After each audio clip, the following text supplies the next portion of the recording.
प्रत्येक बातमीतील घटनेच्या वास्तविकतेची तुलना थेट पाहत रहा चांगली अपडेट।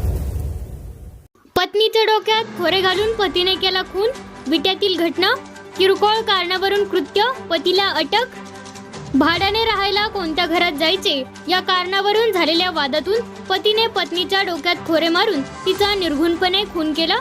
बुधवारी रात्री 10 ते 11च्या दरम्यान विटा येथील खानापूर नाका परिसरात घटना घडली। या प्रकरणी विटा पोलिसांनी संशयित पतीला अटक केली आहे। गुराप्पा शंकरप्पा इकुरट्टी, वय वर्ष 30, सध्या राहणार विटा, मूळ गाव याडहळ्ळी, तालुका यादगीर, कर्नाटक असे संशयित पतीचे नाव आहे। तर सलमा गुराप्पा इकुरट्टी, वय वर्ष 28 असे मृत महिलेचे नाव आहे।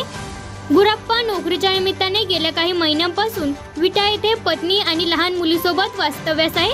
विट्यातील खानापूर नाका परिसरातील भाड्याच्या खोलीत ते राहत होते। बुधवारी रात्री विट्यातील हजारे मळा परिसरात भाड्याच्या घरात राहायला जाण्याच्या कारणावरून त्यांच्यात वाद झाला। हळूहळू त्यांच्यातील वाद वाढत गेला।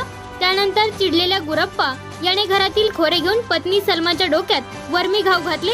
ती रक्ताच्या थारोळ्यात पडल्यानंतर तो घराबाहेर जाऊन बसला।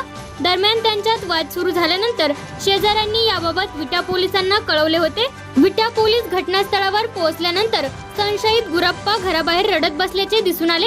त्याच्याकडे चौकशी केल्यानंतर त्याने पत्नीचा खून केल्याची कबुली दिली। त्याला तातडीने अटक करण्यात आली। या प्रकरणी गुराप्पा इकुरट्टी याच्या विरोधात खुनाचा गुन्हा दाखल करण्यात आला आहे।